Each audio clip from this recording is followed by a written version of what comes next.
I thought those were those Canadian full nudity dancers.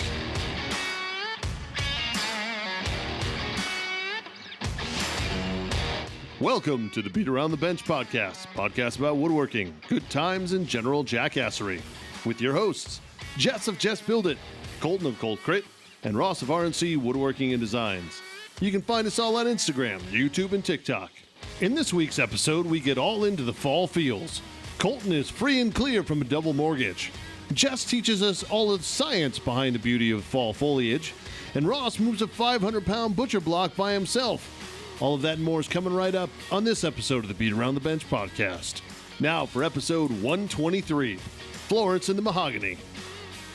Nice. Florence and the Mahogany. Very nice. Nice. Yeah. I haven't listened to Florence and the Machine in forever. I They're don't solid. think I've I used to listened to love them ever, but I've heard the band name before. You've probably heard the songs more than you realize. At least there's one. Okay. Like a one hit. Yeah, like they had one larger hit. It was something to do I'll with pull it up. like Run with the Dogs or something like that. No, the dog days are over. That's it.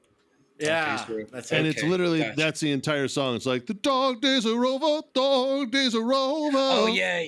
Dog Days Are- Okay, I have heard it. Yeah. Yeah. Okay, food. Yep. So I've been watching this guy who I am intrigued with his story because he decided to do his TikTok. He had $700 in his pocket and he started living in his car. And he's Mexican. Just watching him through like his window or something. Or Is you can't his do that, Jess. TikTok, and he picked up his cousin and they reviewed tacos in all 50 states. And now he's like going through San Diego. Then he's going to go through the whole world and he's doing burritos and tacos and all this other stuff. And he's extremely Hispanic. So he says it all with the beautiful Spanish words. It's like I can't even understand what he's saying. And he's very putting the intriguing. arrachera on top of the burritos and the, He's like, all right, salsa bite. And he doesn't give them all good scores. He doesn't give them all, but like he gets in these things where like 2,000 people coming and like they get 2,000 free tacos away and he's doing well. So now he's paying to help small businesses and like, it's just this great thing. Oh, it's awesome. just this great thing, That's right? fantastic. Like these little food trucks and he's like, I'll buy 500 tacos. And then like somebody will write in and say, I'll pay for another 500 tacos. And then there'll be like a line down the street and there'll be like a whole day. Then a DJ comes and like, it's like this whole thing. So I really like him. And I've thought about if I did that, what would I do? And I would do breakfast food. Ooh. Because breakfast food is my favorite food. I could eat breakfast foods of all types from all different countries for every meal. But especially American country breakfast.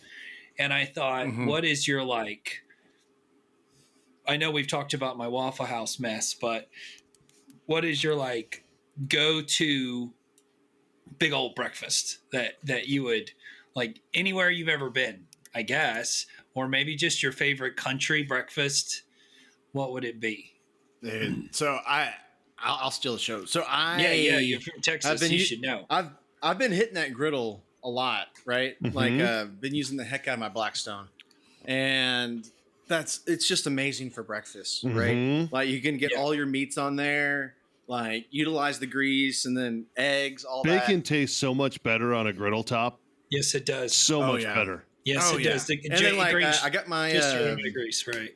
my smash burger smasher thing too, and like I'll flatten out the bacon with that. I'll press it or whatever, and so it's really good. So I guess my breakfast, it'd be a bowl and then pancakes, right? And then the breakfast bowl is like a base of some pretty crispy hash browns, 2 to 3 over easy eggs, all on the griddle, then bacon and sausage. Right, pretty simple with that. If you want to spice it up or mix it up, you got do cheese? Some shredded cheese, and then Cholula. Oh yeah. Do y'all have Cholula up there? Oh yeah. Oh yeah. Okay, good. Oh yeah. I've got 7 kinds. Yeah. Hell yeah. Hell yeah. All right, and then but the pancakes are not just normal pancakes. So we recently found these. So you know the brand Krusteaz with a K. They do Yeah, That's pretty not the good. Simpsons Krusty. Oh. That was pretty good. Krusteaz comedy classic. KKK. Oh, that ain't good.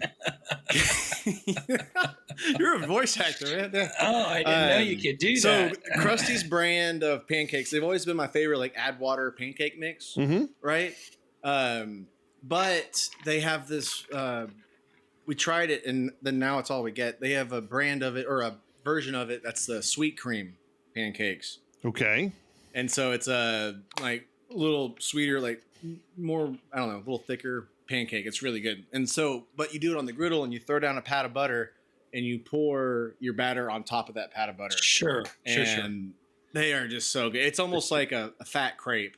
Like Yeah. and it's so good. Is like is that a band name? Fat Crepe? that could be our band name. The crepe. It's like really thin pancakes. Oh, I love those delicious. things. I'm still not going to say it. Go ahead and break it. Yeah. Break my arm.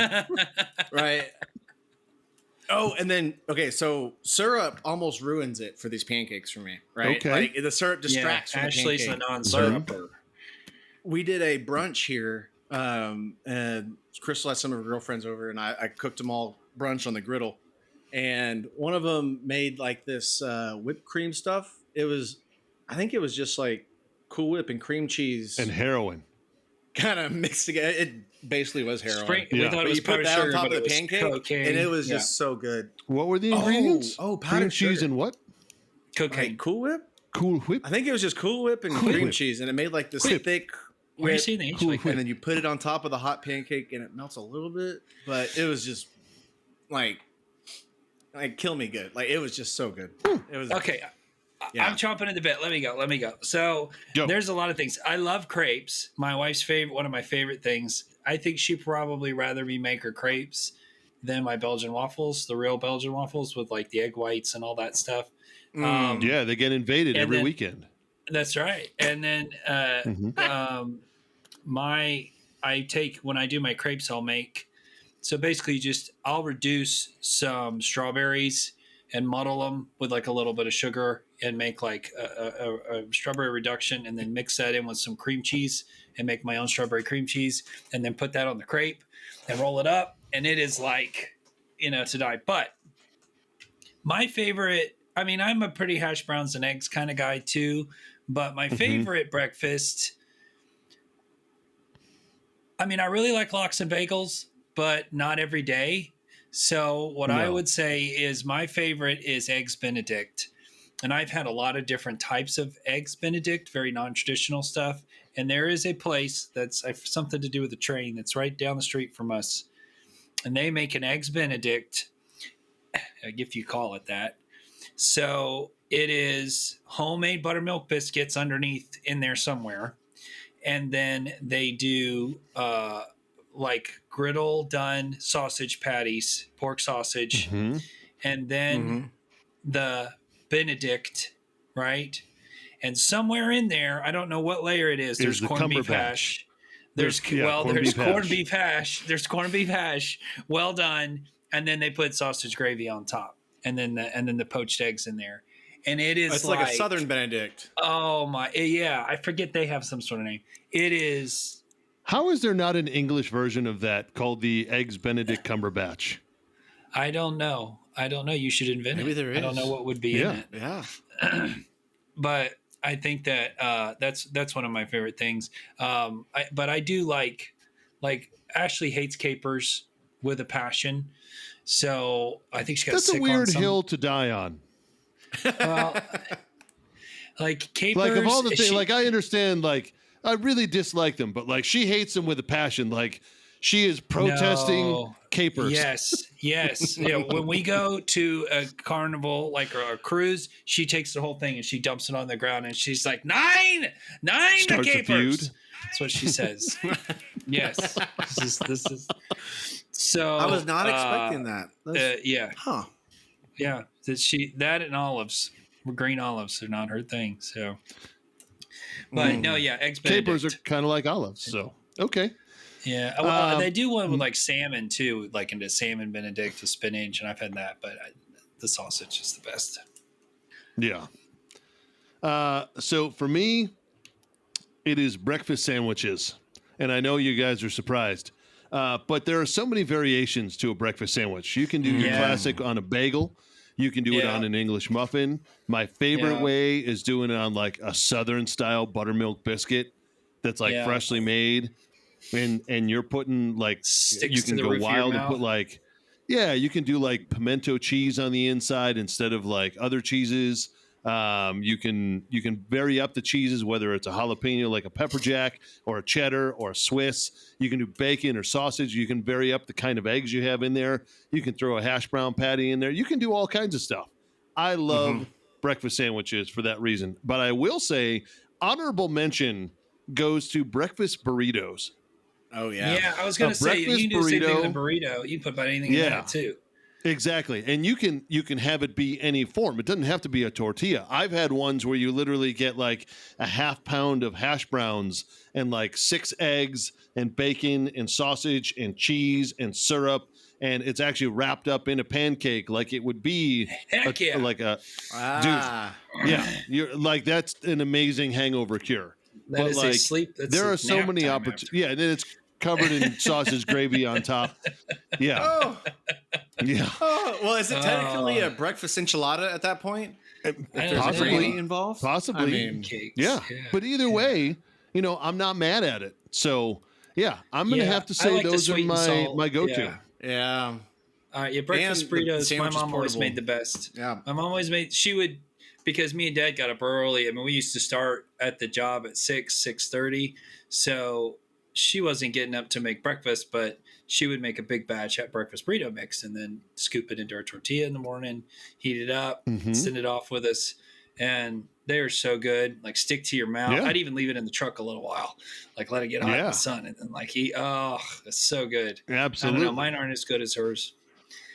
Anyway, but, there's something to it. So Yeah. The sandwich. I made a good sandwich this last Saturday. Let me see if this is weird. So like it was just like wheat bread for and it was toasted. And then I put mayonnaise on each side. Yep. And then, your normal fix in the middle. Okay. Yep. It's not weird. Good. No, because that's how you, especially on a griddle, that's how you sear the one side. If you're making a grilled cheese on a griddle, you put mayonnaise on the outside of the bread. Yeah, and it is the perfect sear. Better Dude, than butter. I've never done that. A thin layer of mayonnaise. I was just like in the finishing process, put that mayonnaise on. I never thought, I didn't know that. Sear it. It's almost like a, when we worked at Five Guys, better that's than what we made our toast grilled cheese almost. with. Yeah. Yeah. You just put real Okay, tight. good. I learned something. It's all oil anyway. Other side that. of the spectrum on breakfast, I used to, and this is going to sound super bougie, and I apologize right away. I used to go to Scotland once a year for like Scotland. 8 years. Don't they like beans for or something? My old job. So they have what is called a cooked breakfast. And every day you come down and you can have your cooked breakfast the way you want. And they give you the option of having your eggs the way you want. And you can have them scrambled, you can have them boiled, you can have them, poached. I never enjoyed poached eggs, but it is. Oh, I love poached eggs. Okay. But either way, it always came with the English style beans. It came with black pudding, as they say, which is basically the filling for it's the filling for haggis is essentially it. What is I'm not familiar with haggis. Pudding. So haggis is literally a sheep's stomach that then they stuff with a combination of barley and grains and black pudding and a few other things, and then they congealed blood. Yeah, and then they cook it all together, and it's tastier than it sounds. Wonderful, yeah. Congealed blood. I can't do it. So the one thing I could not get past though was Scottish salmon, because 3 meals a day somebody was coming up to me going, "Oh, have you tried Scottish salmon? It's a rare delicacy." I'm like, "Oh, I've actually had it, 2 meals today and already like 3 meals this week." And they're like, "Not the way we make it. Try this one." And you're like, "Good Lord." And I eat more salmon than I could ever, fathom. And I'm off of salmon because of that. So lox and bagels. How are they cooking salmon? It's all the same. Every place does it the same, but they all make it the way we make it, So is it like seared or like on a cedar plank, or it's basically that. Some of it is baked, some of it's broiled, some of it's grilled, it's all the same. So Yeah. Hey, let's just let them have it. They got stuck with the accent and everything. Just let them have that. Yeah, Okay. that's true. I'm just kidding. So I actually want to know, Jess, what's going on in your world? We haven't heard a lot from you of late. Wow. So we worked on those benches, kind of got to a stopping point because we're waiting on the customer to put a window in. So it's kind of set up in the shop to paint. I think Hoosier's going to go over and paint, at least get it primed tomorrow, because we don't need all three of them at the job. We got all the cabinets installed, which I had one of those. Oops, this doesn't fit moments. Hold on. I'm holding. Oh, sorry. I gotta. It is time for something completely different. 1, 2, oops, you messed up. Dude, I messed up. All right, so we were designing the room, and I don't know, guys, remember the whole thing with the exposed beams? Like it was this whole thing to make sure that we raised the roof, whoop, and then exposed beams. I added some 2x4s to them, and then I wrapped them all in the cedar that we sanded, and we sanded the rough side with just 220, so you got a lot of grain. It was they just were pretty by themselves. And then she picked a weathering treatment instead of a stain, which we tested out, which is really pretty. So it looks like old, like grade wood and stuff. It's very nice. It's going to be very nice. Okay. It's a lot of work. A lot of work went into making these ceilings, and the drywaller liked to want to kill me because he did not understand how difficult it was going to be to drywall those apex in corners and all that stuff and go around the beam. But they got through it. And I measured all the ceilings. I measured like all this different stuff to design the cabinets for her bedroom. And so like one end of the room is where the master bath winds up being in the vanity. And then there's a pantry. She calls it a larder. We talked about that. That we resized, which is one of the first times I've resized a full pantry. It was quite easy. From 24 inches to 16 inches deep. I just looked at how they did their offsets and their datas, and then I just figured out where 16 inches would land and resized it from 24 to 16. It's pretty easy. So what did you do with the extra space that you took back? Threw it in the trash. No, like the extra space of like Floor plan wise. Yeah, you took 8 inches off of this thing. The wall that it lands in was only like 18 inches deep. On the right side, it was like 27 inches, but on the left side, it's by a door. And so I didn't have 24 inches to come out, but we still wanted a pantry of some sort for her to store her towels and her linens and things like that on the shelves. And so we resized the cabinet 16 inches deep instead of 24 and cut it down and reassembled it all factory style, cut the shelves down, and it fit. And so and then the vanity bumps out to 21, but by that time, like it doesn't feel cramped in the room, and it all worked out.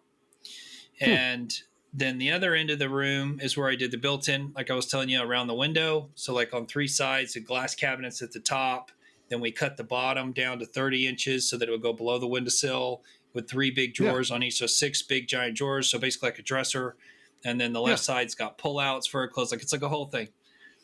I go to put the pantry. Actually, I didn't even go to put it in. I went and looked and I was like, the beam goes right here. And it's like 3 or 4 inches lower now after we added all that wood and all that stuff. And I'm like, how am I going to cut the back of this pantry out? How am I even going to figure out how to cut it out so it looks halfway decent, right? Yeah, that was my first thought. And then with your buzzy. Right. Like, well, I was going to make like a template with cardboard and then like figured that out. Like I had all these different things that I was going to try to figure out. And then I thought about the fact that it has a toe kick. Well, we had cut the toe kick off of the cabinets on the right and basically down to the floor. So as it turns out, we just cut 3 inches off the bottom. It went right in. And then we raised the other cabinets that I cut up about 1.5 inches. And the whole bottom edge lined up perfect. And we got this tiny little toe kick underneath, which you can barely even see. And it went right in. The crowns knocked and hit. Everything worked out perfect. And we were able to raise That's the upper awesome. cabinets up far enough so that when the crown comes in, it goes past. And anyway, I figured it all out. So all the crown lines up and everything else like that. And the same I'm thing really with the proud one of in the you for bathroom. leaving space for monarchy to come visit. This is true. This is true. Yeah. The crown was Well very done. important. Well done. So we did have some like really wide, because the way that they only make certain size cabinets, that it was some really wide fillers. And so then we just added a second filler in the front to just make it look like, I don't know, It was once the supposed to top's be on there. and the drawers are all closed, yeah, it all looks like really stinking perfect. So it was, I kind of like the whole, like, everything's already done, already painted. I just have to think, and use their finished edge and just go, it's quite fun doing all that stuff. Everything always works. Drawers always close. Everything just always works perfectly. It's all high quality stuff. So they came in templated for the counters. We put in the laundry room cabinets as well. So those all fit nice. And then today, so in Florida, you have several inspections for plumbing. So you have a rough-in inspection. So basically, once they get all the pipes and everything in, they come in and look at it, and you have to have water pressure on, and you have to have water. So they put like this. There's this thing that they screw in the drain, like at a T. In this case, we had torn out the concrete, remember? So it's like this thing that screws down, like, where you have like a clean out at your house, like out front, it's like a 3-inch like PVC thing with a square thing on top. Well, there's like a clean out section down at the T where it intersects with the rest of the house. And they make this thing that screws in there, and then it's got like a thing you'd have on your tire. And on the underneath, like a pressure gauge? like a stem, a valve stem. Huh. And it says fill to 35 psi. Underneath is a big rubber ball, like ball looking thing, and you fill that thing up at 35 psi, and it fills up inside the drain so that it's airtight, watertight. Okay. And then you fill all your drain lines, like from the vent stack. Yep. And fill them all full of water to make sure the whole drain system holds water. Right. Okay. And then they come inspect it, and everything's good. So at the time that they did the inspection, they had forgot to inflate it. So I said, just come, give me 5 minutes. So he went to another job right down the street. I inflated the thing. We filled him up with water. He's like, you're good to go. So that was it. Awesome. I asked him what the next inspection was. He said, you're final. I said, okay. So as it turns out, and I knew that there was a shower pan inspection from the other job, because so basically when you have a shower pan, you have a shower, whether it's rubber or it's the tile like Schluter system with the fabric and all that stuff, and then like the waterproofing, you have to put I had another size for that. It was a 2-inch pipe, and filled that one full of air, and we filled the pan full of water for like 3-4 inches of water in there, and then you just let it sit, and he comes and inspects to make sure it's got water in it. Okay, great. So I had everything ready for him, and he gets there and he goes, this is some guy I've never met before. I've had no problems with inspections or anything. Well, this is here, and there's no second rough in, and this hot water heater is supposed to have this and all this other stuff. And I'm like, whoa, this has all already been inspected. You were just supposed to be looking at this. And he goes, well, you're supposed to have the red guard up 2 inches up past the thing. And I was like, it's like an inch. I said, well, they haven't done the screw inspection. If I did that, then they couldn't see the screws. So, like, how am I supposed to? Which one of you comes first? Yeah. And you're not supposed to have any. And he just started chanting like he was like this very socially inept, like ready to walk in with a problem guy. Love those guys. And I said, what do you want me to do? And he said, well, you're either going to have to expose the work, aka tear everything out so they can see, or get an engineer or an architect to sign this here in second. And basically, all you write is second rough-in inspection. Okay. And I'm like, the guy came and like, as I would try to explain to him, and I was very calm, he would cut me off while I was talking. And he kept cutting me off. And I grabbed his car door and I said, listen, you going to let me finish my sentence and explain things to you? Or do you just want to keep, berating me? And he goes, "You think I'm cutting you off?" And I said, "Yeah, you are cutting me off. You're not letting me." And he starts cutting me off again. And I said, "You just did it again. You just did it again. Like, why won't you let me at least explain what's happened?" "Well, I know. Well, it doesn't matter. It's not on my sheet. And I've got 26 other places to go. You see this book?" And he's like, "Floating. This is a book for dummies. And plumbers don't know this and this and that." And I said, "Okay." And I was like, "Have a good day." And I just walked off. And he's like, "Fine." And he like left. So I called the contractor and I was like, "Look, man, this guy was a wacko."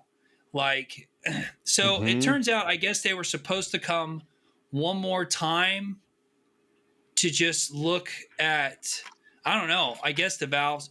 They did, even on a tankless hot water heater, you do have to have a pressure and heat release valve. Because, you know, like your regular hot water heater is built into it, right? It's like it's already built into the thing. Well, tankless one don't have one built in, but they still have to put one on. Anything that heats hot water has to have some sort of safety valve on it, right?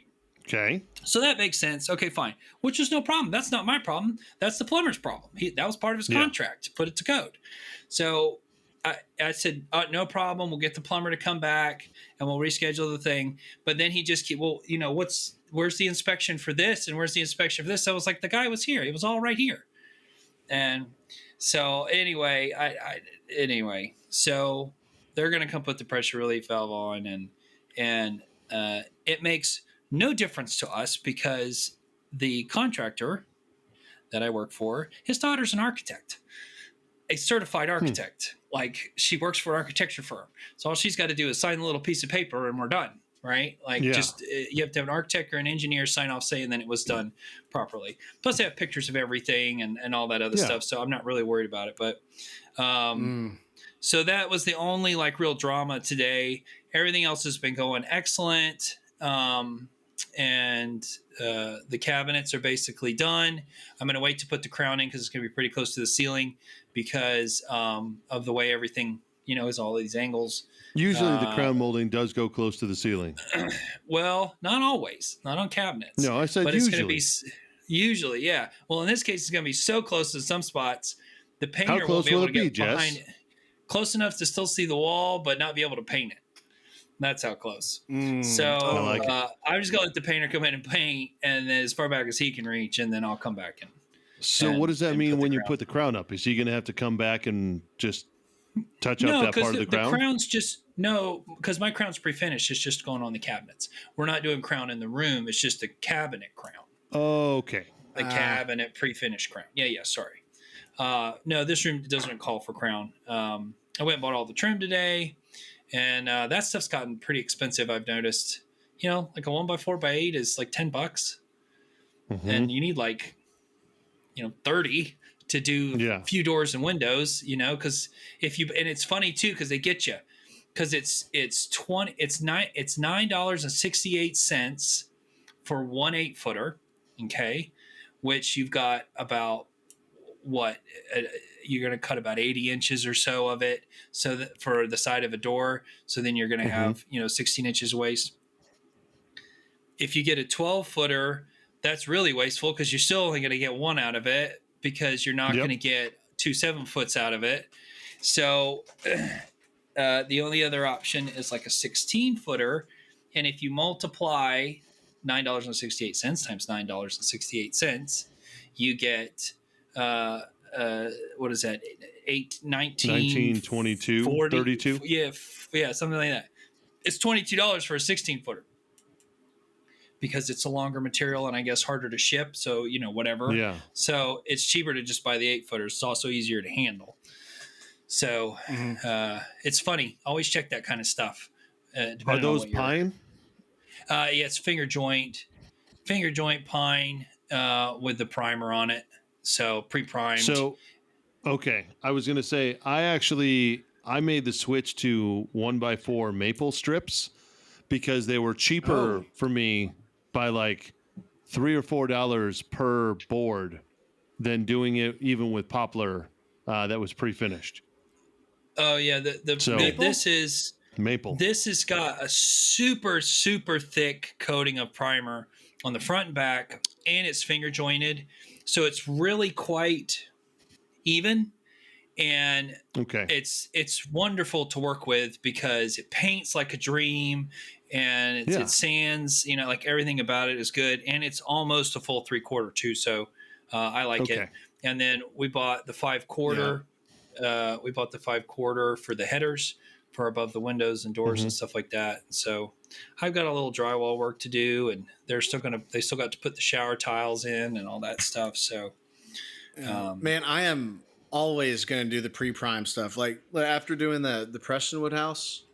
Did that house sell, by the way? Yeah, I did. Which that was part of my news later. But yeah. That's massive. It did. Well done, sir. Which I got some stuff on that. But yeah, anytime I get you're doing something especially in the house or cabinets, whatever, pre-primed is the way, man. Buck up the extra dollar. The hardboard wasn't a bad idea. It is, the hardboard wasn't bad. That's a good material because it's nice and flat. It doesn't have any grain. And if you're trying to do really flat surface, that's not a bad thing. Put a chair rail over to cover it, and then the pre-primed stuff. But like regular wood, like poplar and stuff like that. Or MDF especially. Oh no. You better buy pre-primed MDF. Yeah, that's what I'm saying. Originally when we started that project, Crystal was spending all this time priming, and we talked to you that was the first time we found out about the bins.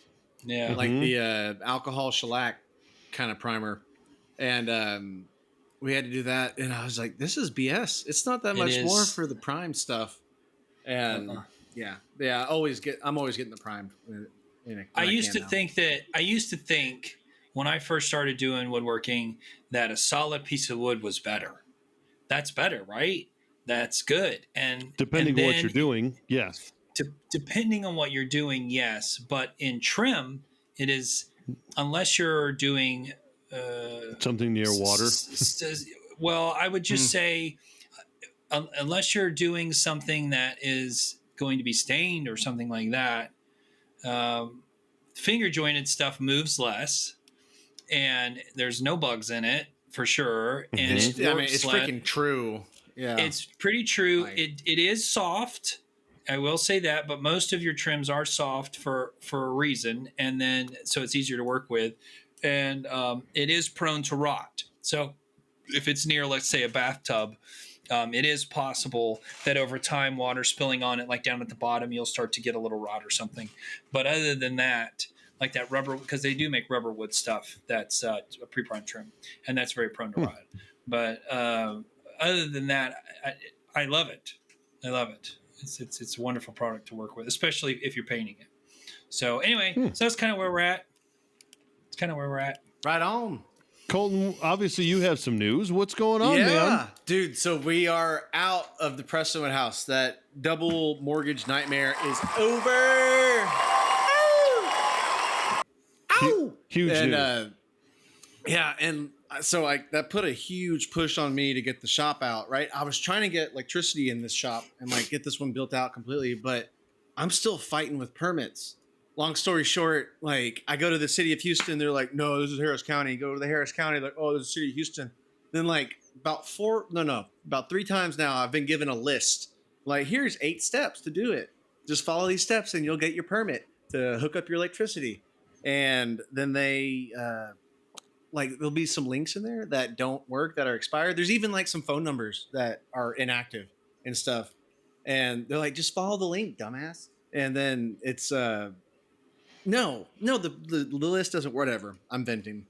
But yeah, so I had to hurry up and move the shop over, and did it all solo, but it was really wild.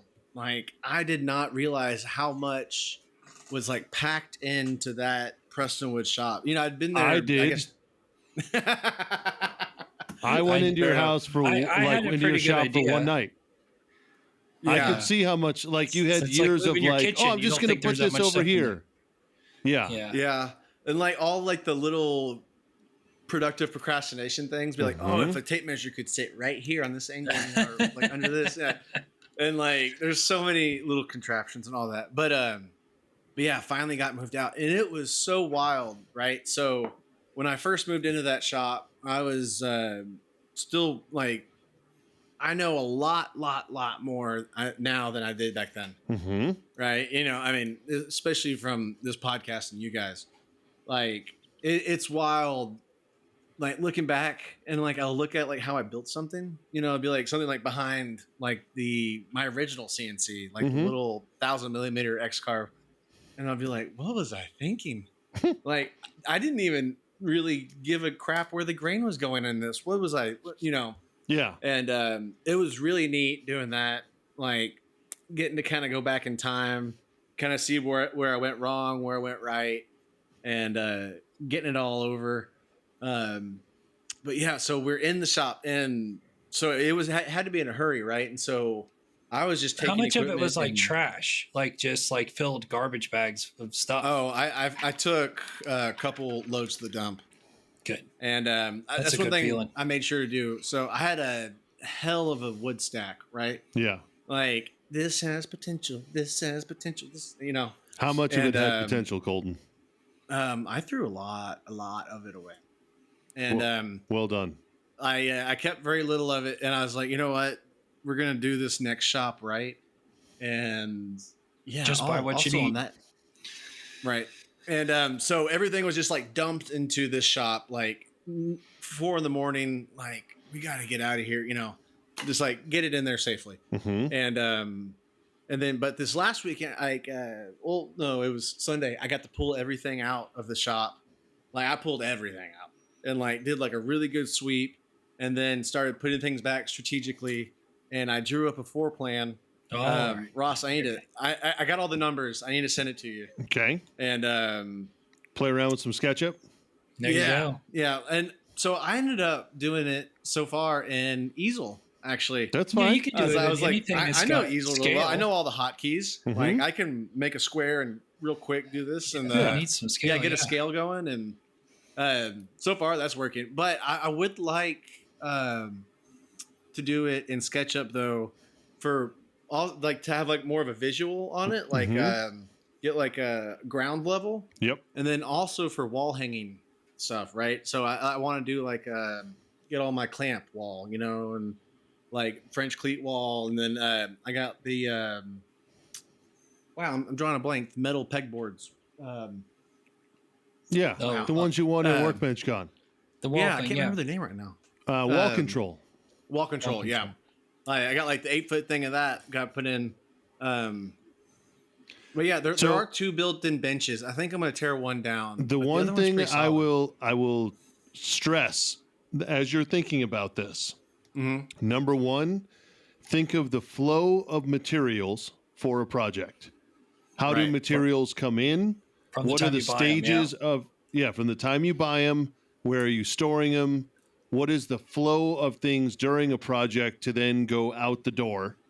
And then number two, think of trying to work smarter and not harder in that you put all of your like CNC related things over in one section and all of your sanding area in one section so that like all the things you need that are related to that function are all in one spot. And so Right. the reason that you should think of it that way is because as you start to get a bigger shop and you add a larger dust collection system, which Colton, you need, having been in your old shop, you need a dust collection system very badly. So I have that 1.5 or that not 1.5, 1.5 horse like You need like one. 5. For the size of shop you have, you either need like 2 more of those, so you have one for each like small station, or you need like a 5 horsepower to do all of it. With So blast if you gates. can I never thought find- about doing 2 of them. If you can find 2 or 3 of them, I would say you probably want one dedicated just to your CNC. And then you want one for if you have like a station where you're going to have like your table saw and your jointer and planer all in one area, that should be, or your bandsaw or something else. I'll send you a link at the end, but Jay Bates actually did a really, really good job in thinking out the flow of his current shop, or his last shop, I should say. But he like thought about where everything was going to be and what was going to be the most efficient for the dust collection and where stuff should be in your shop, and it's definitely an exercise as you're putting stuff in. Think about it, and I know this sounds dumb, but once you get a SketchUp version, go in there with some blue painter's tape and mark out on the floor where each tool is going to go, and like think about like carrying a sheet of plywood through that area. Does that fit as you're walking through? It works a lot better than you think. Listen, I had. I you know what's funny? Like the island. Sorry, go ahead, Jess. My bad. Well, I was going to say in my first shop, I tried the vacuum thing, and it did not work at all, and especially with like a joiner or anything. So we went to Harbor Freight and bought those Central Machinery ones that are 2 horsepower, and they come with like 1 or 2 ports on them, I think, 4-inch ports, and we had three of them. We had one that was for the joiner and for the table saw. And like, if we were using both of them, we'd open both blast gates, whatever. Then we had one just for the planer, which is, I think, important. And then we had one for the, what's that thing called? We have a big expensive one. A belt sander? Stripper pole. No, this is the night for drawing blanks. Molder, shaper, the shaper. Because we were doing a lot of shaping for like doors and stuff like that. And then we had a couple of the smaller ones that were like, it just had a bag that attaches to a fan, basically. It was just like a HEPA bag or whatever.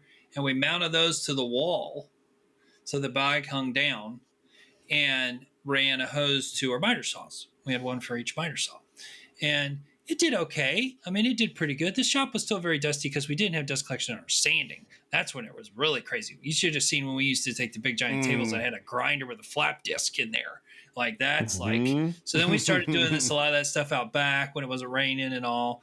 But then it was a lot of trouble moving the material back and forth, so there's give and take. But those Harbor Freight ones worked great. The only thing we ever had go out on one of those was a switch. And you can just wire them up. Like, I mean, it's like not that big a deal. So don't the pain with those is, well, it's kind of the same with a lot of dust collectors. It's putting the bag on the dust collection bag, because you could just use those ones from Home Depot, and you got to like fold it and put like a metal snap thing around it, and it kind of like takes 2 people. It always like doesn't fit quite right. Like, you got to fold it. It's a little tricky. At least for the Central Machinery one, it's always like I dread doing it. Which I mean, I was running through a Cyclone, so if I was having to empty the bag, it's because I was being lazy on my Cyclone. So, well, the problem is it was a black bag and you couldn't see when it was full either. And so, like, we finally found clear bags. I got the clear bags. Yeah, clear bags are a better way to do it. The other thing I would recommend as you're getting, especially if you have like a dedicated one for the CNC, you can actually have a dust collection trigger that starts when the tool turns on.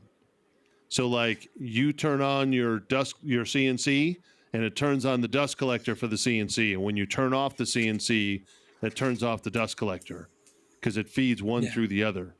Yeah, it's pretty cool. Say it again. So basically you take the plug from your CNC and instead of plugging it directly into the wall, you plug it into this, basically what looks like you're saying where the dust collector turns on. Yeah, because the dust collector, the dust collector plugs in. So imagine like a power strip. Into it. Yeah, a power strip that plugs into the outlet, and the CNC goes into the master, and then the dust collector goes into the slave outlet, where basically as soon as you turn on your CNC, it then triggers the dust collector to turn on, and it does not turn off until your CNC turns off. Right. So I did like mine. $20. Yeah. Those are great. I was doing it with remotes. So the remotes work incredibly well, and I would highly, highly, highly advise them if you are going to be working by yourself in the shop, to where essentially you're, for instance, standing at the table saw and you're holding a sheet of plywood that you're about to run through the table saw, and you're like, crap, I need to turn on the dust collector. and you can reach onto your apron or wherever that remote is at, and you hit the button and you turn it on and you run everything you need to, and then you can turn it off as well. But I know it sounds dumb, but like being able to take out those steps between wherever you're at your workstation to the dust collector to turn it on and off each time you need it, those add up over time and just efficiency in the shop. I do have one caveat too with the dust collection thing. Most of those machines, especially dust collectors, especially like the nicer ones, the switch is the first thing that's going to go out. So if you do it Ross's way, the switch is always on. You don't have to worry about the switch going out. But you do have to be careful with electric motors and how much you turn them on and off all the time. Yes. Because there is startup solenoids in there that hold that first initial thing and diodes, and they burn out, especially in electric motors. Like our big dust collector and stuff, it's made to run 16 to 18 hours a day. That's how it's designed to run. It's not made to be turned on and off, on and off, on and off, on and off, on and off. Because you heard how it starts up and all that other stuff. Same thing with like your joiners and table saws and all that other stuff. Any larger motors, they're really made to just sit there and run, because they cool themselves and everything else like that. So you got to find like that balance where it's because I'll just walk off and leave the table saw running for a second if I know I'm coming back in like 2 seconds. That is a horribly unsafe thing to do. If it's just me. There's nothing around. That is a horribly unsafe thing to do if it's just you in the shop. Jess is a rebel, man. I'm He nowhere doesn't near like it. these rules. Yes, but if you happen to be walking by and you just trip and you put your hand down. Not if I'm gonna, I didn't think about not if tripping. We're not talking about walking near it. We're talking about walking to the other side of the shop to like do something. No, I would never be near it with it running. Walking anywhere What if near the it UPS with it guy running. walks in and sets a package down and Or like the package joiner flies at you or the joiner's cuts his safe finger because off? it's covered. The planer's safe, it's covered. Yeah. But yeah, I get what you're saying. Yeah, no, you don't want to leave. I don't even leave the blade up on my table saw when I put it in my trailer because I'm worried if I trip in the trailer, I'm going to land on a dead blade. Yeah. Yep. Like it's. What if a stray cat comes in and hops on your saw? And Then Brian that's Setzer gets up natural there and he's selection. playing that stray Well, cat then Called it's called lucky. natural selection. That's what that's called. Right. Hey, one thing on that. So I like it for my CNC. I like having a shop vac over a dust collector on it. So my hose that's like overreaching over to the actual spindle. It's like 2.5 inches, right? So it's But not it's thick. giant. Like, yeah, tuna can. No, it's Like a pan. like I get like a dust can of collector. Like pan. say I have like a 4-inch hose and I'm like clearing slabs or flattening slabs, but I'm not doing that. And like, only problem is the shop vac is kind of louder, right? Yeah. And running a while. But this like a shop vac with a cyclone on it, and has been like in like one dedicated shop vac to like just the CNC with its own remote. And so I press go on the CNC, press go on the remote to the shop vac, and good to go. Also, on that note, I heard that DeWalt came out with a quiet shop vac, and that it was like very, very quiet. I can't remember what the model. They've got called some it or anything. compressors like Have y'all that heard now about too.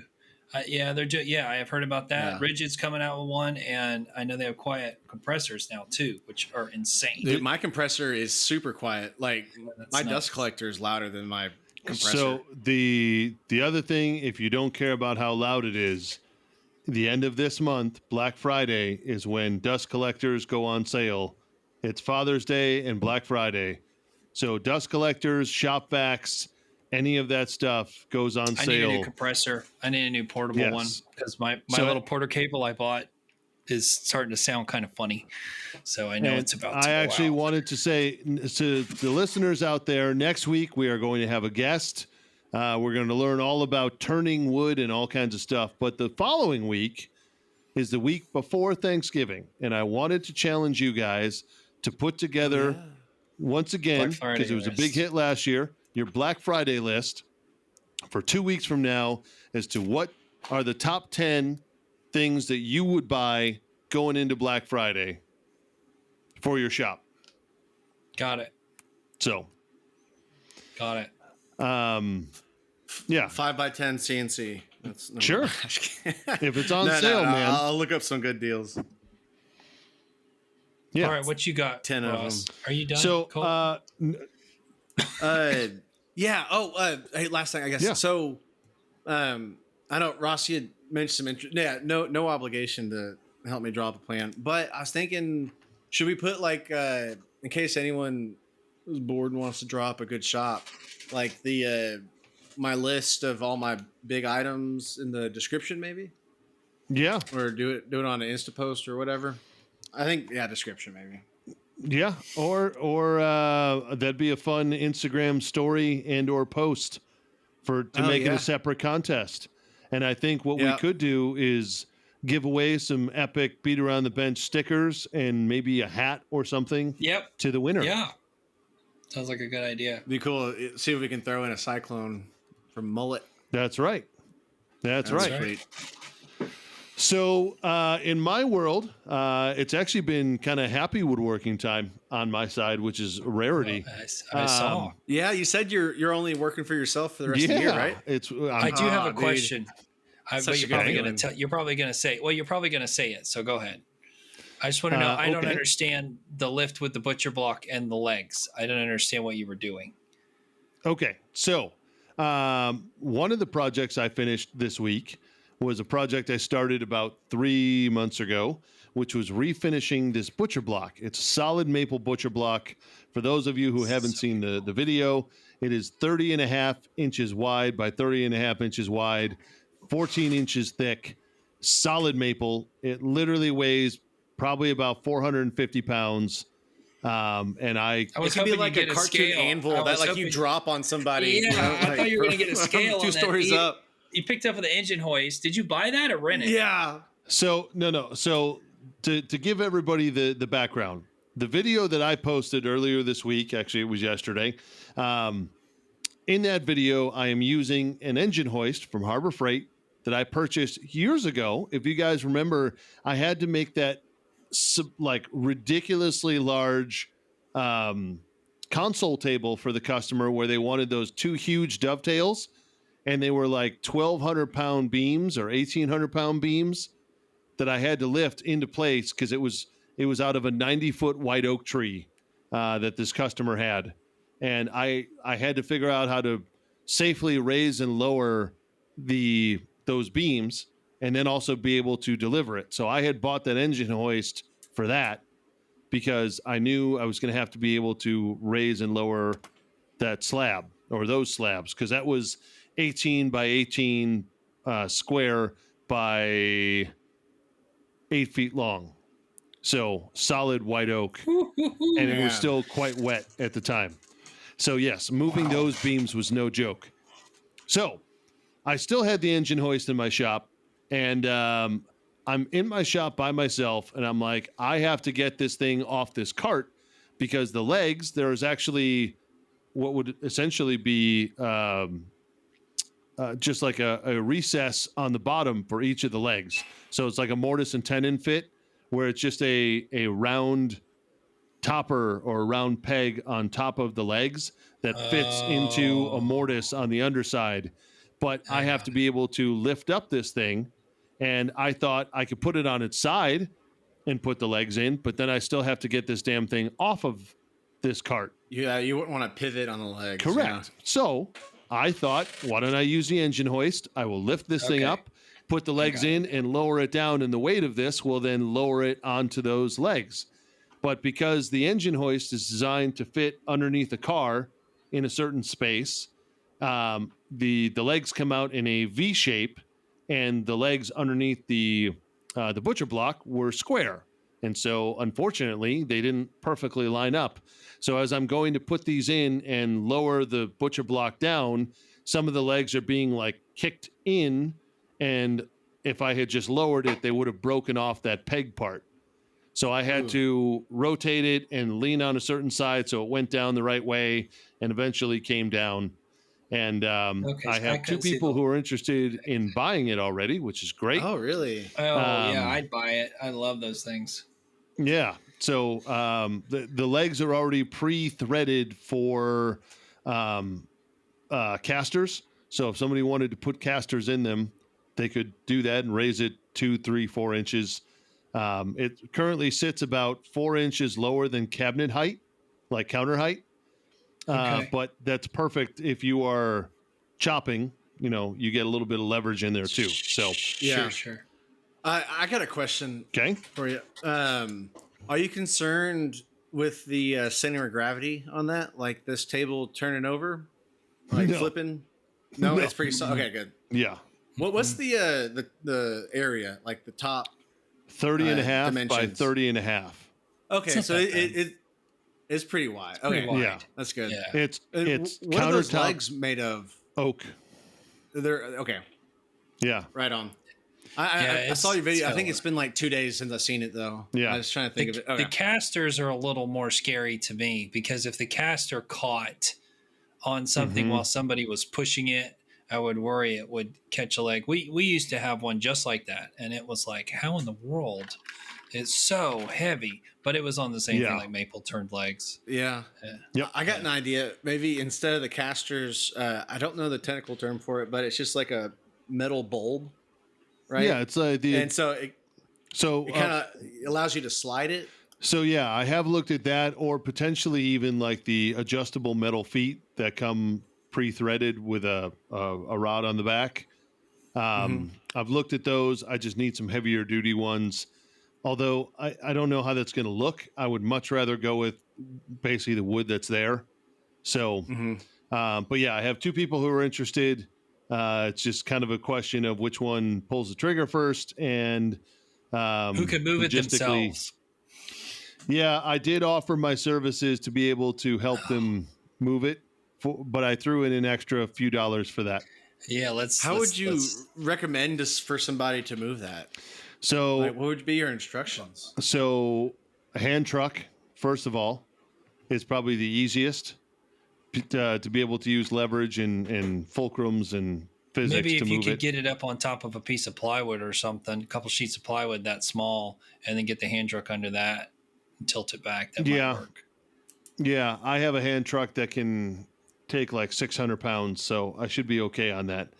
But There it's you just go. getting it, in and out of a truck correctly. So yeah, 4 people with those Right. shoulder strap thingies.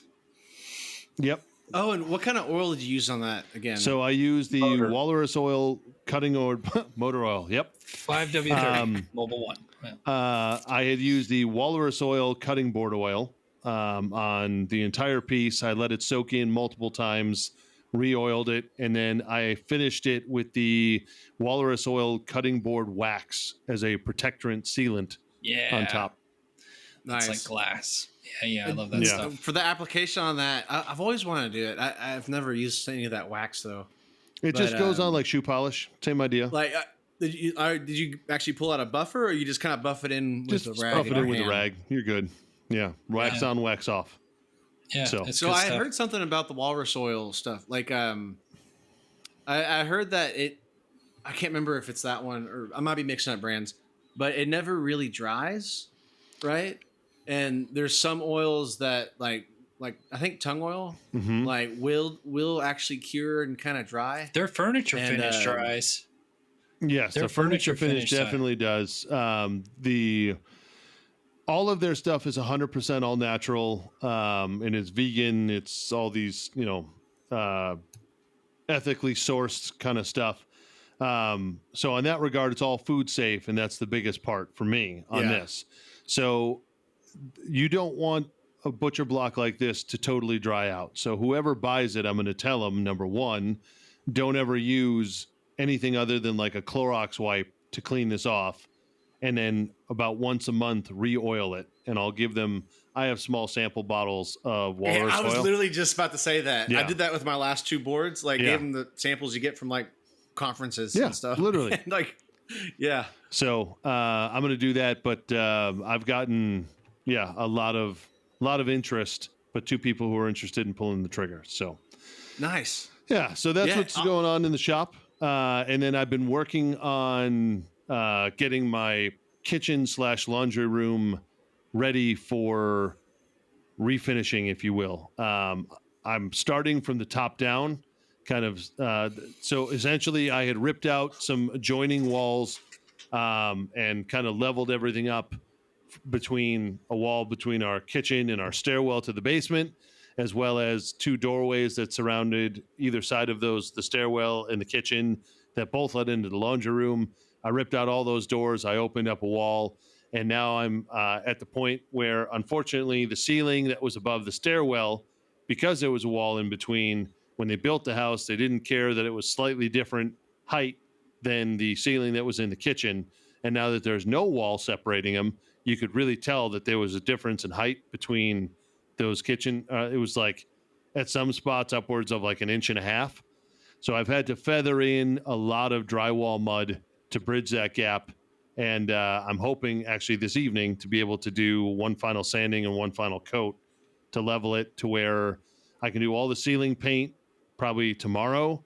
And I'm going to literally work from the ceiling down because I have paint to do. I have tile work to do both on the backsplash and the floor in the laundry room.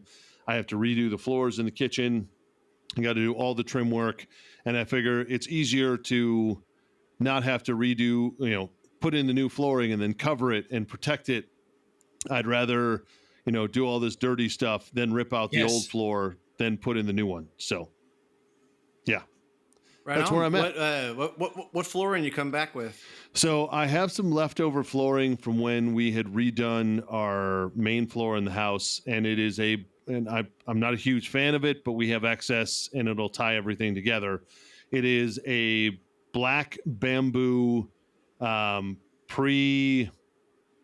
don't know what they call it, but like pre-scraped, I think they call it. Yeah, hand scraped. Yeah, it's a hand scraped look flooring. And when we put it in a decade ago, my wife was like, "Oh, this is going to be amazing," and then it wasn't. But the biggest problem is we currently have two dogs that are basically all white or like tan. And so you see all the dog hair. And the biggest problem is at about 2:30 to 3 o'clock every day, the sun comes in at the correct angle that all you see is all the dirt on the floor. And it drives me crazy. It's kind of like a car, like a black car shows all the dirt on it. Yep. So Black does sound really cool though. Yeah. But so I have enough like of showroom floor. Yeah, basically. So I have enough of it to basically redo the entire kitchen area and tie that in with the rest of the house, which will be good. And then the laundry room area will be larger 1 by 2 foot slate tile. So. Right. Oh, that's cool. Yeah. So yeah, a lot of stuff to do, but working from the ceiling down. So. Yeah. Oh, if y'all need it, or I don't know how I'd get it to you, but I still have like 800 square feet of this like LVP. Yeah. And it's pretty good stuff. It's acacia. It's been listed for a while, but like as soon as you like Facebook Marketplace is where I have it listed. As soon as you like type in flooring on Facebook Marketplace, it's talking like 3 cents a foot, like all this stuff, like just like really, really cheap LVP. Yeah. And so after like 5 weeks, I think like one person has reached out, and then I responded, and then nothing. What I would do then, strangely enough, either sit on it and potentially use it another spot in your house, or if you want, you can donate it to like a Habitat for Humanity and take the tax write-off. Oh, yeah. Full price. So, yeah, I've talked about it before. I said $7 a square foot. It was actually $5. Now that I'm looking at it again. But you'd be lucky to get 50 cents to resell it, though. That's the problem. People are weird about that stuff. I got it listed at like I had it like at $2, and then it's at like $1.29 right now. Yeah, you'll get wild. More in the donation. Okay. You can write it off for like $3 a square foot. Yeah, that'd be good. So and also, I mean, just keeping it like with all the scraps, from when we were cutting it, I made some good jigs out of it, right? Because like the LVP side, it slides really well. Yeah. And I've even used like the grip side. Like I did some drawers with it for like under the CNC, and it actually kind of worked well. I would almost save it. Shop. Yeah. Well, the concrete is not super level in there, but Well, you could level. I you would could pour put some leveler in. self-leveling then. Yeah. oh, I didn't think about that. Not the kind in Yeah. the bag. I did find out from that guy we had on our podcast that just buy the stuff that's like resurfacer leveler. You just roll bonding agent on it and then pour that stuff out. It's a lot cheaper. It goes a lot farther. Yeah. Comes in a bucket. Right on. Yep. Yeah. Okay. Oh, last thing, Ross, you Yo. got a Roomba? So we have had one for a number of years. Oh, that's right. You had a good name for it too. So ours is called Higgins. We Ours is Consuela. nice. No, no, leave him pledge. No pledge. No, don't get fuera. Higgins retired. So Higgins has, since we inherited the corgi from my in-laws about 2 months ago, the Roomba has basically given up the fight, it hasn't gone well. There's just so much hair. Like we literally use like a big janitor's mop, like the soft mop that they use in like schools. We use one of those 2 to 3 times a day, and it looks like we can make a sweater at the end of the night. It is disgusting how much hair comes off this corgi. So I had an old brutal. roommate who had a husky. Yeah. And it was like, I was the one who was brushing it. It wasn't my You have dog. to take and There'd get be them like a groomed and get them tumbleweed. blown out once a week. That's something you can do to help. Yeah. It's expensive. And so we literally deep brush him, like try and de-shed brush him like once a week, but it thins it out. But by the time, Saturday comes around again, it's just brutal. So, Right. oh well. But yeah. So the idea is to have everything working pretty seamlessly by Thanksgiving. So ton of work Right to on. do. All right, boys, it's time to get into the next segment. And Jess had actually come up with a new name for this segment because obviously it's a combination of both Word of the Week and trivia and history and all kinds of things. And we're learning a ton while we're doing it too. So, Jess, I believe the new name of this is the Deep Cut. The deep cut. Oh, The deep cut. I love it. Yeah. I like so, it. That is good. So we're gonna have to do a new jingle for that. I got some ideas, but yeah, we'll do a deep cut. But in the meantime, We can do a jingle. I'll do a jingle. Yeah. Oh no. Here we go. Deep cut. Ow! There we go. All right. All right, we'll play this one. We haven't heard it in a while.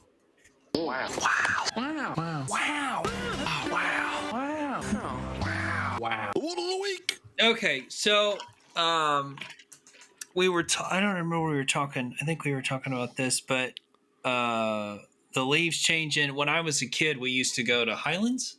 You know where that is, Smoky Mountains.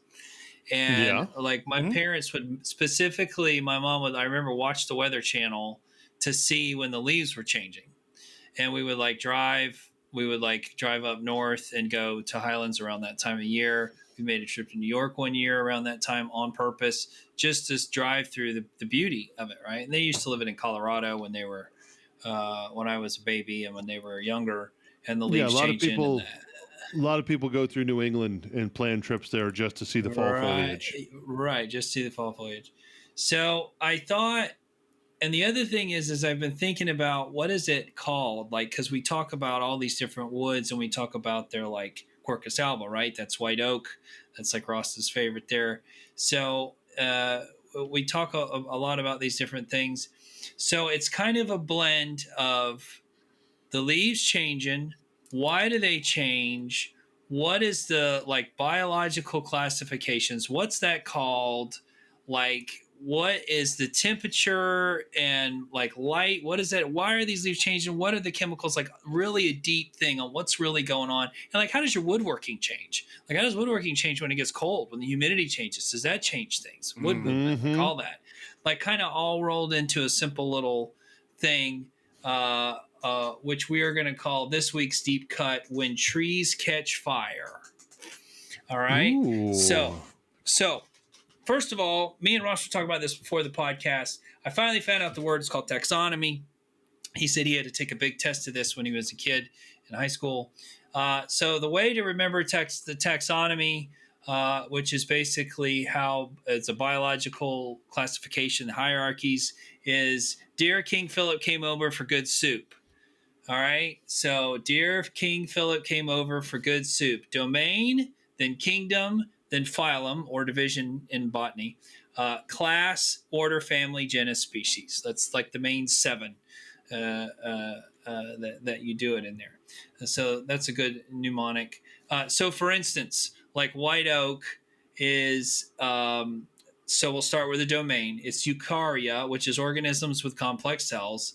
Then the kingdom is plantae, so all plants. Then the phylum or division is Magnoliphyta, flowering plants, which is like angiosperms. The class is Magnoliopsida, which are Sounds like an X-Man character. dicotyledons, Yeah. plants with 2 seed leaves. The order is Phagalus, which includes oaks, beeches, birches, etc. And then the family is. Do you know what this is? Is it Fagaceae?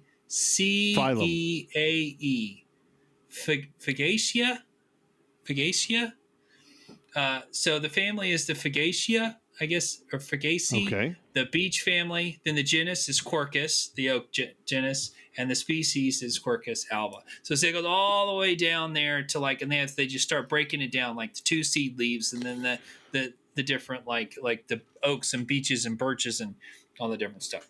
So that kind of just shows you, like domain, kingdom tells you it's a plant. Phylum, class describes broader groups based on structure and reproduction. Family groups, trees with similar fruit, flowers, wood characteristics. Genus and species give the tree its scientific name by nominal nomenclature. Okay, so that's going to all kind of be a part of, we haven't even gotten to the good part yet.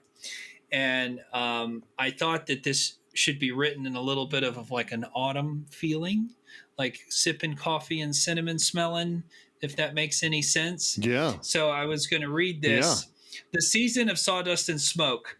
There's a smell in the air this time of year that no finish can match. Something between old leaves, cold metal, and distant wood smoke. Fall in the shop has its own rhythm. The light changes. The projects get bigger. The coffee gets stronger.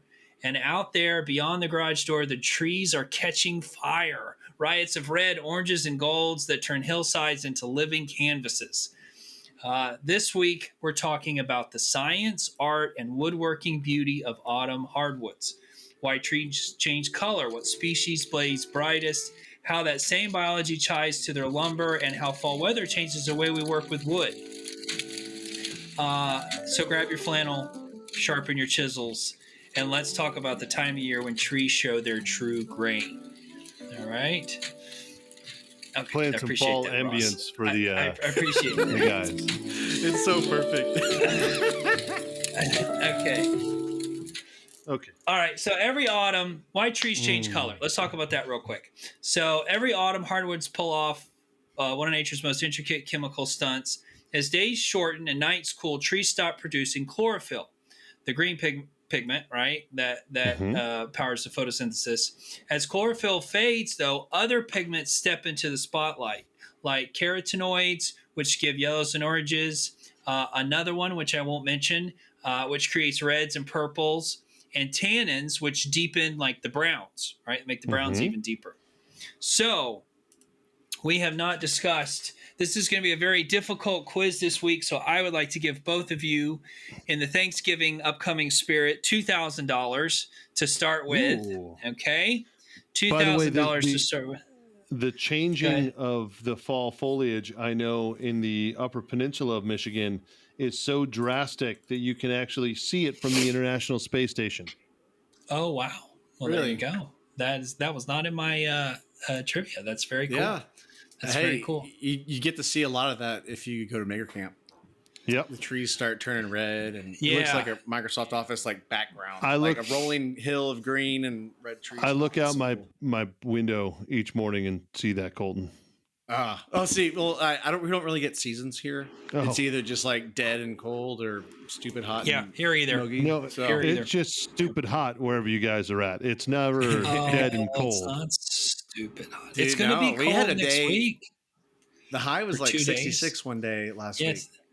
Yeah, the high is I wore a 60 long next sleeve Monday and shirt. Tuesday. Like, Yeah, Whoa. I had like a full puffer Yeah. jacket on when it was 70. All right. I mean, I had So- to take it off at noon, but yeah. The first trivia questions are coming up.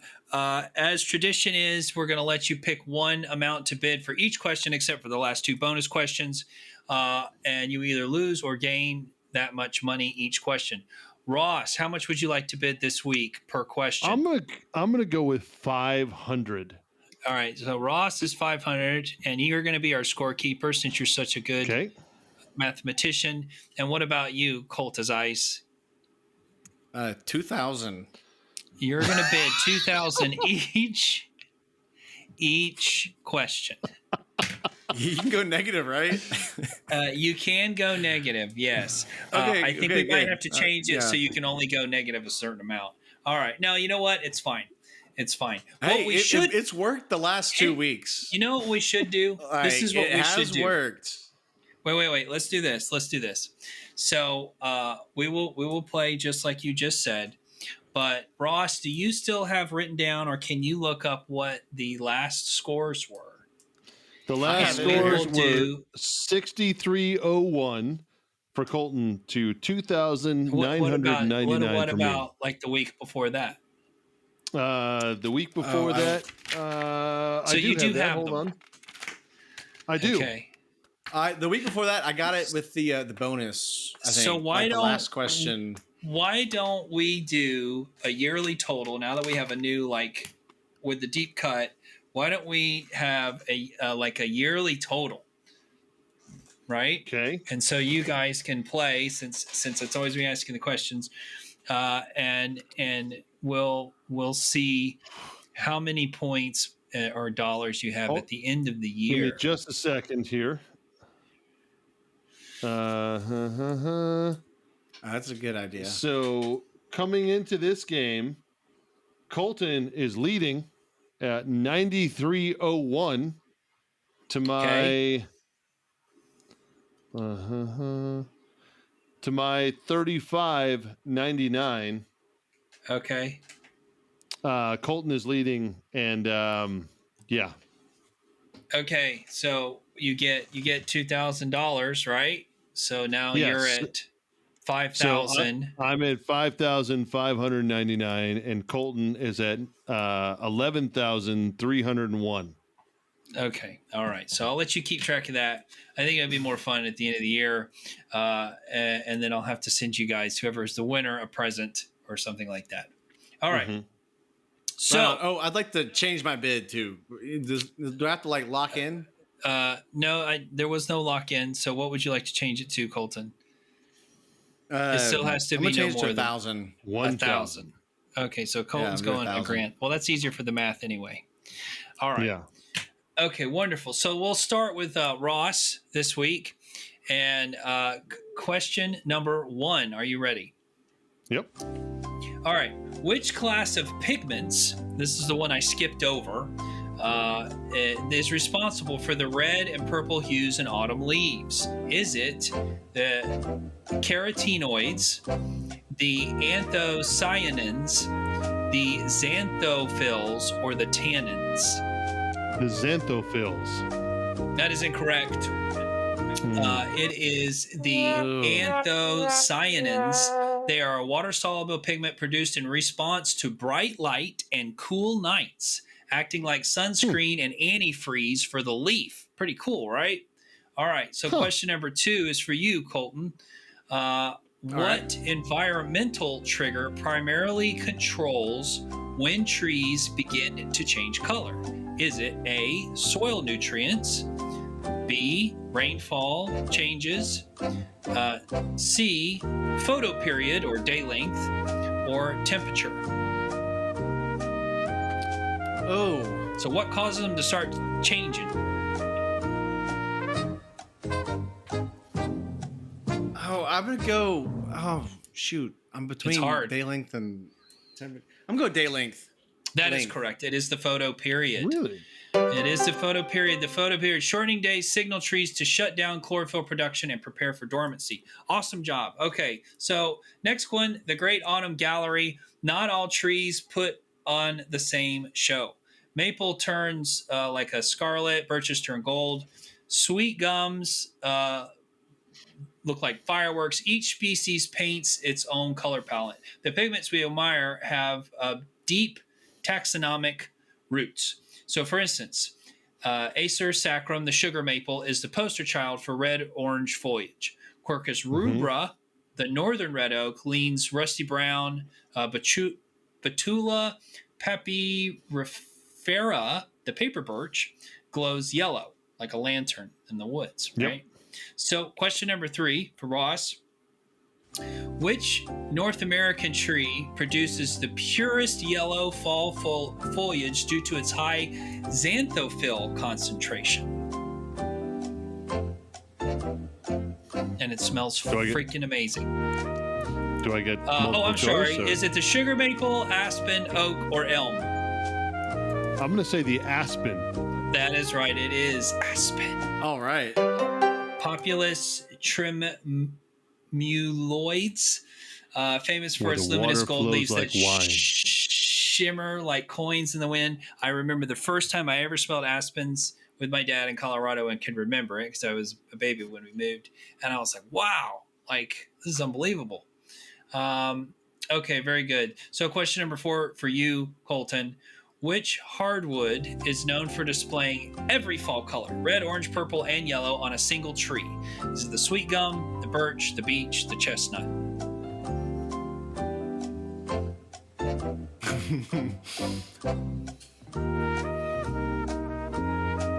Let's go birch. That's incorrect. That is incorrect. If you were listening earlier, the sweet gum is the one. What? Yeah, remember it says like fireworks. Liquid. Its name is liquid dambar styrocyflua. All right, it's very pigments, making one liquid of the most. Dambar Streisand. Yep. Yeah, that's right. Multicolor. Okay, so where the world goes, let's talk about the places that people go and see them and stuff like that. Leaf season is short but spectacular, and people drive hundreds of miles to see it. Ross was talking about that. From Vermont's Route 100 to North Carolina's Blue Ridge Parkway, from Michigan's Upper Peninsula to Japan's Nikko region, fall color is like global pilgrimage, right? So question number 5 for Ross.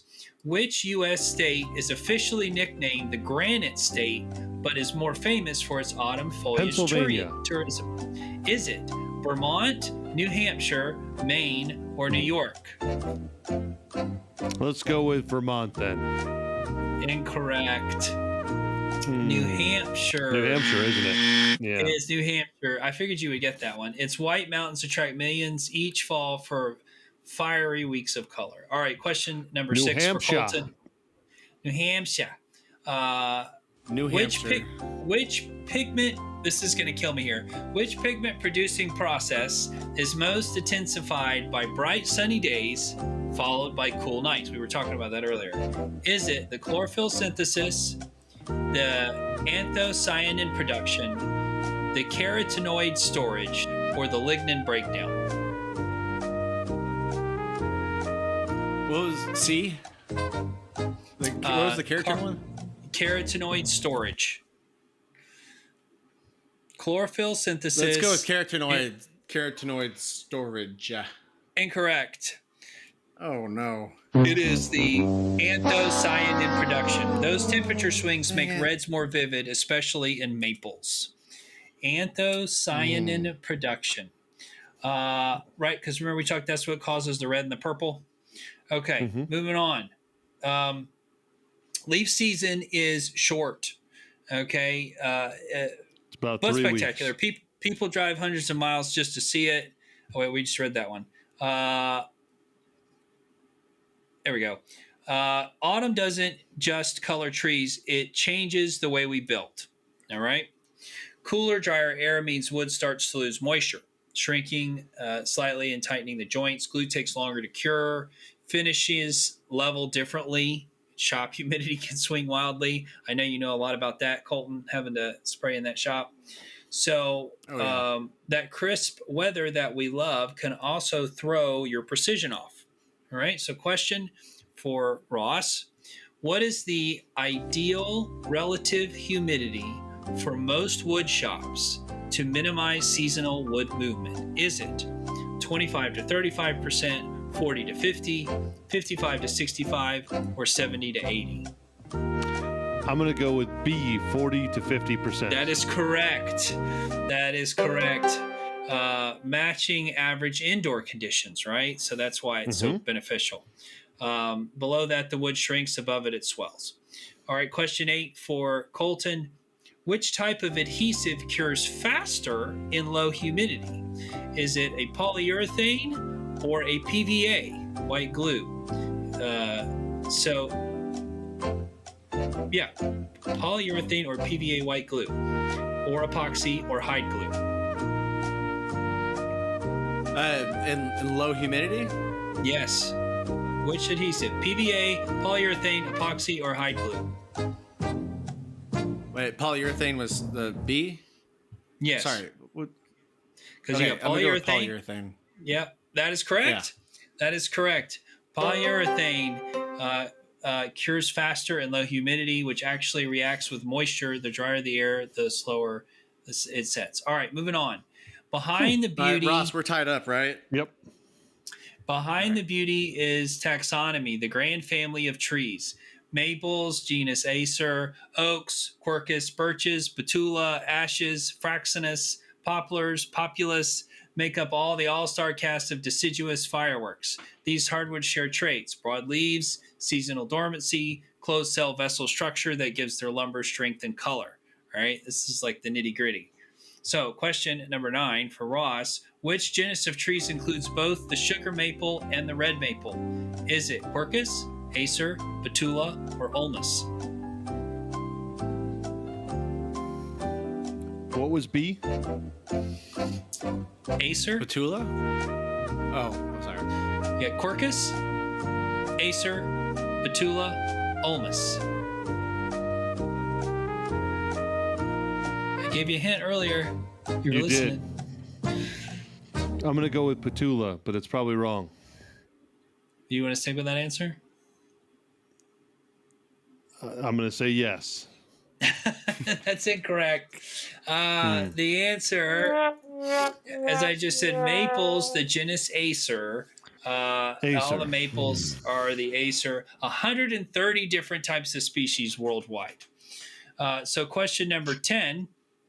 Which family includes oaks and beeches, both known for strong, fine-grained lumber? Is it Rosacea? I think that's what that word is. Fagacia, Betulacea, or Salicacea? Salicacea. Oh. What was the second one you said?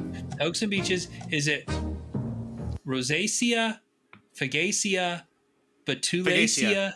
That's what I'm going with. Fagacia. Fagacia is correct. Fagacia, the beech family, is a cornerstone of the hardwood forest. Very interesting. Okay. Moving on. Here's something few people think about. The same chemical families that color leaves also affect the color or finished lumber. Tannins and extractives oxidize, turning white oak amber and cherry wood, Ross's favorite, a deep reddish brown over time. Question for Ross. Which hardwood darkens most dramatically when exposed to sunlight over time out of these 4? Is it walnut, cherry, maple, or ash?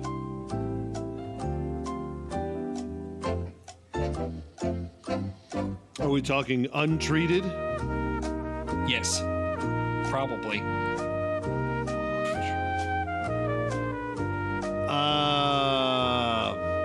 I don't think it matters, actually. Let's just go with cherry. That's correct. It is cherry. Hey, how about that? It develops a rich reddish patina from oxidation and UV exposure. So question number 12 for Colton. What compound gives oak its high tannin content, making it ideal for wine and whiskey barrels? All right, these are some big words. Lignin, or is it L-gitanin, or is it cellulose, or is it anthocyanin? L-gitanin. That is correct. L-gitannins. Is am I pronouncing that terribly wrong? L-gitannins? L-gitanin? L-L-A-G-I-T-A-N-N-I-N? L-gitannins. That's all I know. L-gitannins. Yeah, they dissolve into aging spirits, giving the familiar amber hue and bite. Allegedly. Is that right, Ross? Is that what it's pronounced? Have everybody called it that before? I have not. No. No. Don't know Yeah. Okay. L-gitannin. Okay. Moving on. Question or weather, wood, and workshop physics. So when temperature and humidity drop, moisture leaves wood fibers. Every craftsman who's ever built a drawer in summer only to watch it bind in winter knows this pain. So question number 13 for you, Ross. What direction of grade movement is greatest when humidity changes? Radial, tangential, or longitudinal? Or all equal? The greatest is in, if you're looking at the tree, it's not the up and down, it's the in and out. So the side to side. So that would not be the radial. Nope. That would be the, and it's not longitudinal. So it's the tangential. That is right. Tangential. Yeah. Across the growth rings, typically twice as much as the radial movement. Very good. yeah. All right. So 14 for you. This is a great one. I think we all know this one. At what approximate moisture content does kiln dried furniture grade lumber stabilize for indoor use? When's it like, this is it, this is perfect? Like those guys that have those chairs that hold the wood for like 6 years in their shop in Italy. And what is it 4 to 6%, 6 to 8, 10 to 12, 14 to 16? 6 to 8. That is correct. That is the equilibrium for heated indoor spaces in most climates. All right. So, trees that paint the world. Beyond North America, fall color has its own legends. Japan's momiji, Norway's mountain bridges, China's smoke red maples. Even the tropics have brief bursts, dry season golds and bronzes before the rains return.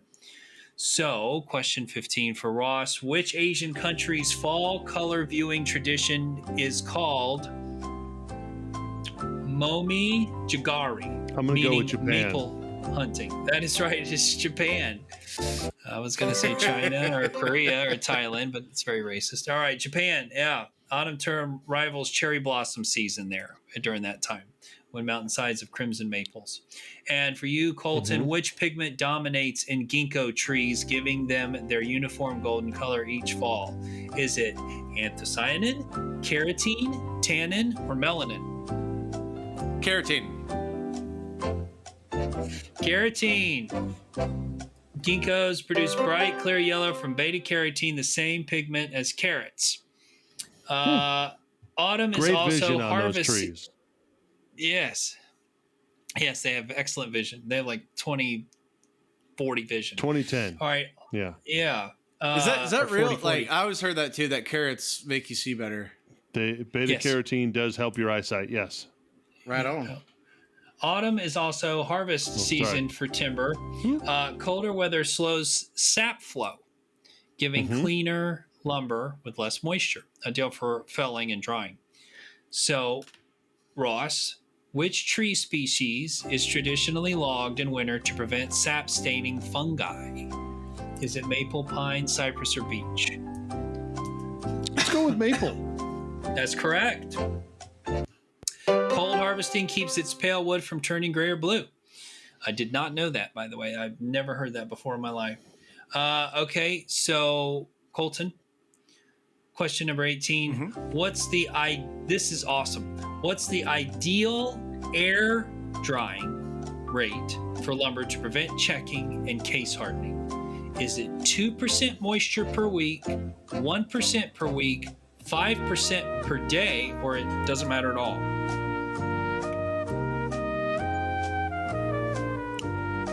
2%. Incorrect.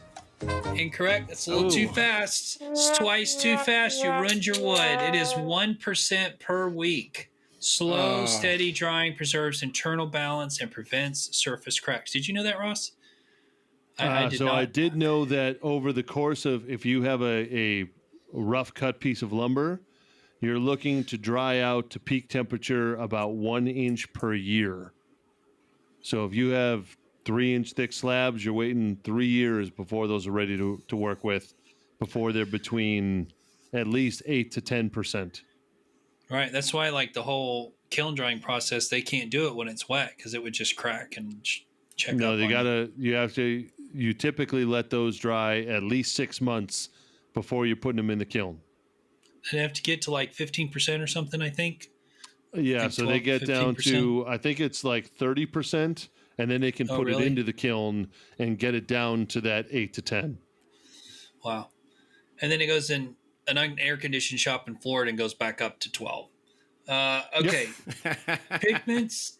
I'm serious. Like, I've told you the story about buying the radiata pine from Home Depot, immediately built barn doors from it that day. We flew through it, and we like put them together with like a shiplap type pattern so that they overlapped, but they were loose in the frame that had a dado, and they bowed up like potato chips because she couldn't take delivery for 2 weeks.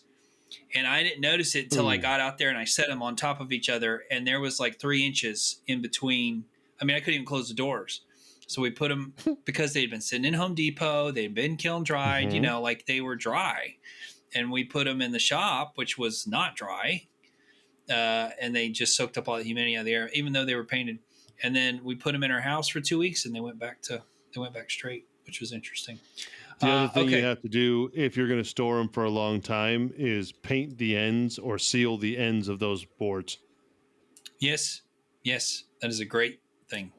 I used to watch this wood turner guy, and he loved free wood. And so somebody would cut down a tree, he would get logs, and he would cut them on his bandsaw or whatever, and he would paint the ends, and he'd just throw them up on a shelf and leave them for a couple years. And that would slow down the drying. Yeah. Right. Oh, I saw a cool method today. I'll save it for my nugget, but on if you're gonna have to like bury poles. Okay. Nice. Yeah. All right. We had talked about that before, but yeah. All right, so this is the last two questions, last segment before the bonus round. So chemistry, color, and craft. Pigments in leaves and extractives in wood are close cousins, both products of complex plant metabolism. The same anthocyanin that makes a maple red also contributes to subtle pink tones in fresh-cut maple boards. So, Ross, question 19. What process causes fresh-cut wood to darken when exposed to air? Is it fermentation, oxidation, evaporation, or crystallization? That is correct. It is oxidation. Reacts with extractives in wood, deepening its color. Quick side note, I bought this wood treatment, and the customer wanted it. It's expensive. It's like $60 a quart. It smells like nothing. It looks like nothing. It has no color. But there's you can get different colors, and they show online like this is pine, this is oak, this is cedar, this is smooth rough, smooth rough, smooth rough. They have like every common wood that you would use, and you can weather it to make it look actually weathered. And so we bought two colors. We bought driftwood, which was one color, and we bought storm, which was another one, which was supposed to be much darker. And the driftwood, it kind of reminded me, they used to sell something like that at Home Depot that like you would put on, and it's basically an oxidizing agent. It doesn't smell like anything. I swear it's water, but you put it on, and then like you set it out in the sun, and in like 2 hours it's gray. Like it's really cool. And like the real gray, not like it looks like it's actually been sitting in the sun.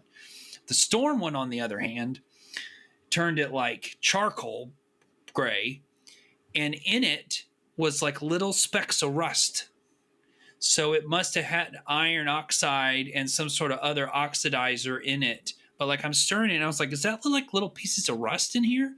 Because you know the trick where you put steel wool and in vinegar. there. Yeah. In the vinegar, and it'll do the same thing. Well, they've got it down to a science, evidently, this company. So it's pretty cool. Anyway, okay, sorry. Your question, final regular question. Which wood, Colton, species is often used for decorative veneers because of its dramatic tiger stripe or bird's eye figure enhanced when light hits it at an angle? Is it maple, oak, elm, or walnut? Maple. That is correct. Maple, especially Acer saccharum, where alternating grain density reflects light like satin. All right, guys, you did a good job. So, what is the score at this time, Ross, for this Colton round? is leading 6,000 to 4,000. Okay, 6,000 to 4,000. And that's just for this round, Correct. right? Just for tonight. Okay. Mhm. So we have 2 bonus questions. What would you like to bid, Ross? Last week we let you pick who goes first, who gets which question. This week we'll let Colton pick. Do you like question Colton 1 or question 2? Take question 1. You're going to take question 1 again. Okay. And what would you write down? Everybody write down your bids. Have you written down your bid for this question? So there's no cheating. You can bid up to your max. Up to You can bid up to $1 below. tonight's $1 below Okay. your max tonight. So you have 6,000. You can bid 5,999. Ross, you can bid 3,999. All right. Are you ready, Colt? Yep. Okay. Bonus question. In terms of taxonomy, what is the shared order that includes both maples, Acer ricea, and horse chestnuts, Hippocastanaceae? Is it the Phagalis, the Sapindales, the Rosalis, or the Betulalis? Sapindales. That is correct. It is the Sapindales. Yeah. I thought those were those trees and shrubs that I includes thought maples. those were those Canadian full nudity dancers. Oh yeah, Yeah, the guys with the bow Sapindales. ties and maple syrup. Yeah. Yeah. Sapindales are actually flowering trees and shrubs that includes maples, soapberries, and cashews. All right. Is that syrup? Yeah. So I did not know that. All right. So question number 2 for you, Ross. Okay. What specific weather condition best predicts an exceptionally vivid fall color season out of these choices? Is it warm, wet nights? That's what she said. Dry, sunny days and cool, frost-free nights? That one. Early frost or heavy rain and wind? That one, Bravo. B? That is correct. Dry, sunny days, they enhance sugar buildup and pigment formation while avoiding leaf drop from frost or storms and stuff. So that's like the perfect storm, as you should say, without the storm. All right. So what did you bid, Ross? I bid 3,000 with my correct answer that brought me up to a daily total of 7,000 and a running total of 10,599. Okay, and Colton. What did you bid, Colton? I bid About- $1. Again. $1. Yeah, I did my $1. math wrong. So that I didn't include that we got like the initial 2,000. Yeah. So like So you as had far as gained 6,000. on the day, I was double. Yeah, whatever. So the running total, Colton is still in the lead at a running total of 15,302 points to my 10,599. Okay. All right. All Very right. good. So But close well this done. out here. Yeah. Very, very good. Yep. It was very hard for me to pronounce. I do apologize if I pronounced any of it incorrectly. But every woodworker loves fall for a reason. The air feels cleaner. The light cuts sharper through the shop windows. I don't know. It just does. It's the Yep. season when trees, it's not so dang hot. It's the season when trees trade productivity for beauty, and wood, like the craft itself, slows down to breathe. When you plane a board of maple or trace the curl of oak grain in a morning sunbeam, remember that same chemistry once painted a forest in fire.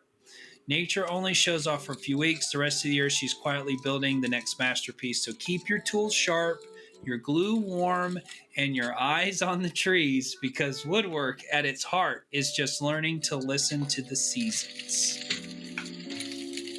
Very nice. This has been Deep Cuts by Jess.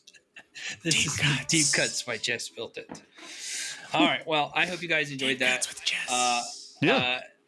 I think it was really, really interesting. I did not know that about the 1% a week. It seems very, very slow. Very, very, very slow. Yeah. I mean, that's the rate that you're correctly losing moisture without twisting and warping the wood, and it's drying out at a steady, consistent rate.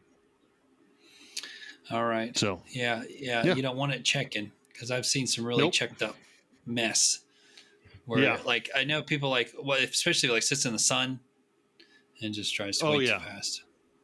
Yeah. All right, gentlemen. I think it is Snugget time. Feeling into that? Oh!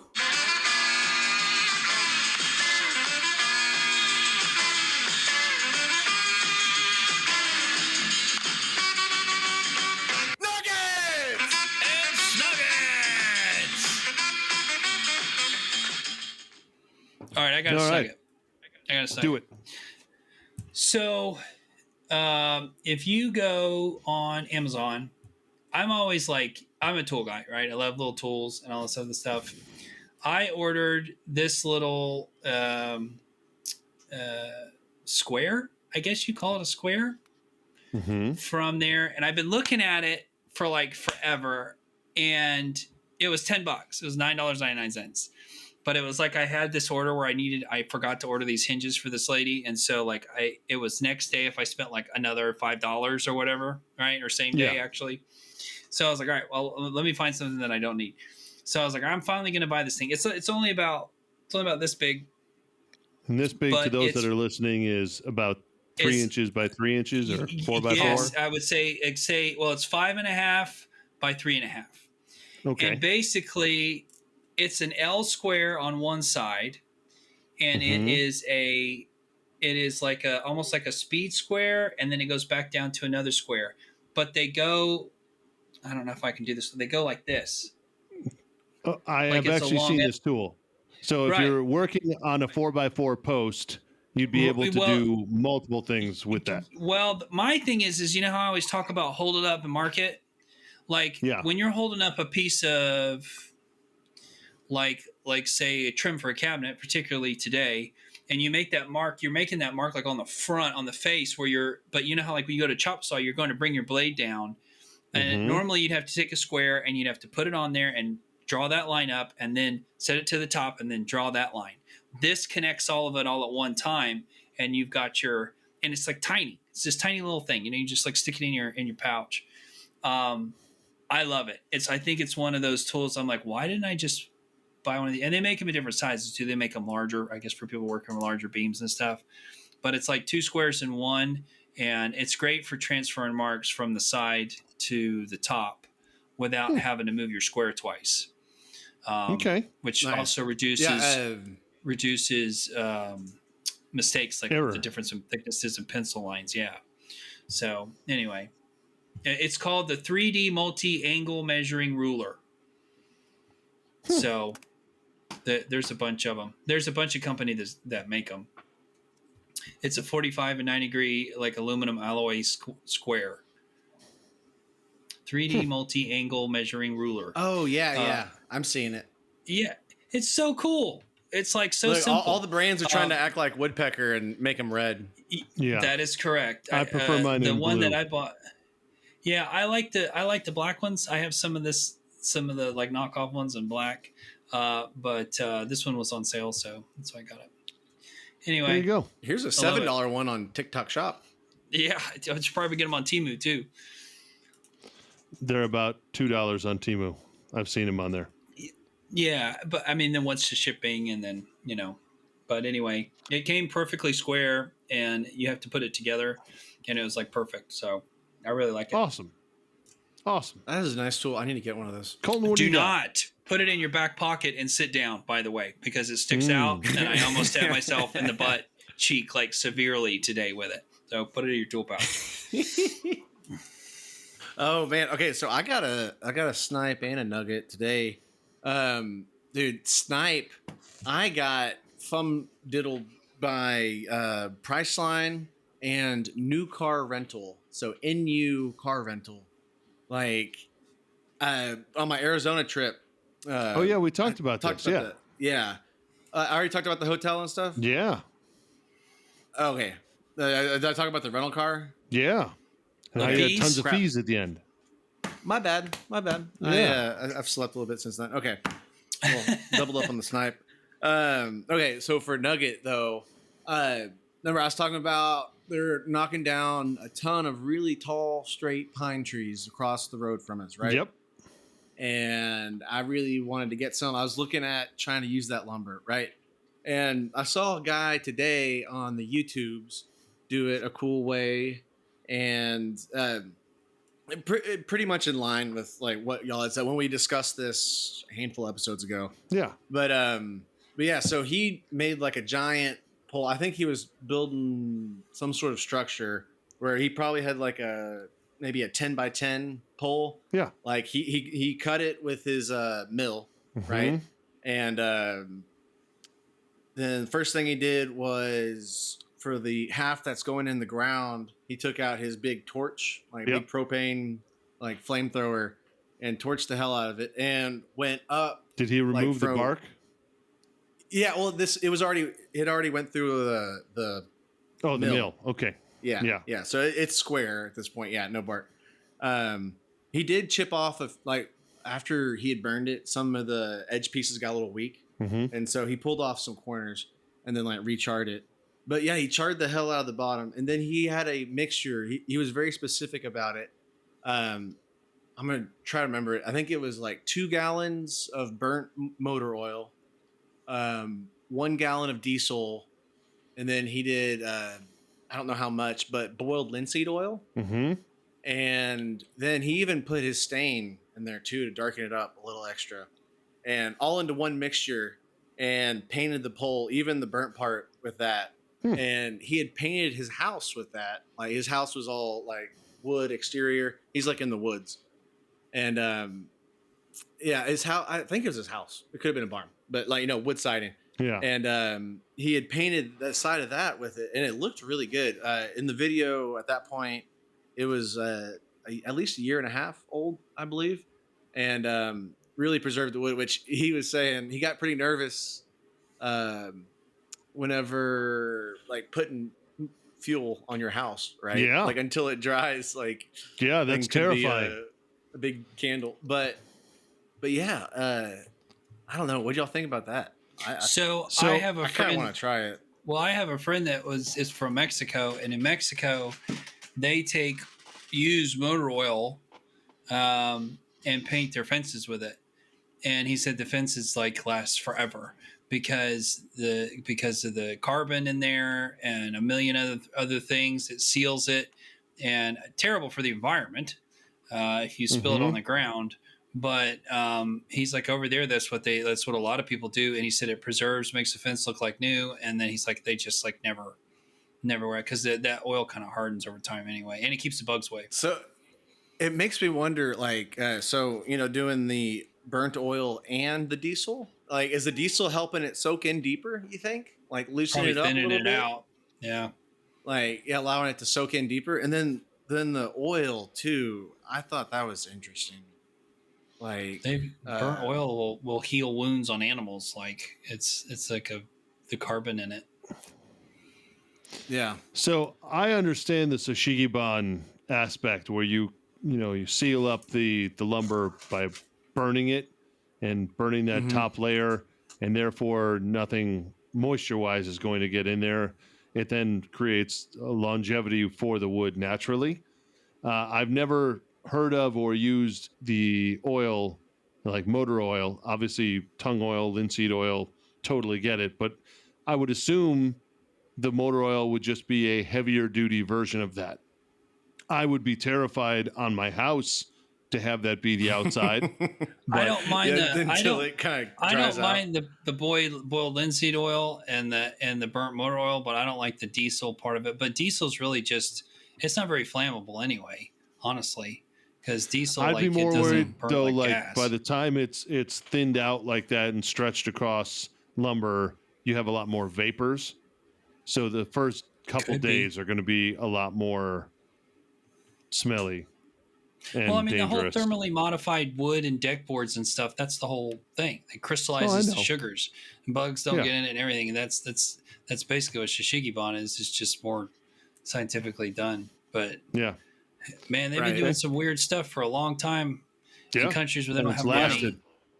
Yeah. Yep. And then, so I saw someone did a test, like they buried like 4x4s. I didn't watch the entire video. I skipped to the end of this one, but they just, I think it was, they buried it in 2021. And so it was like 4 years in the ground.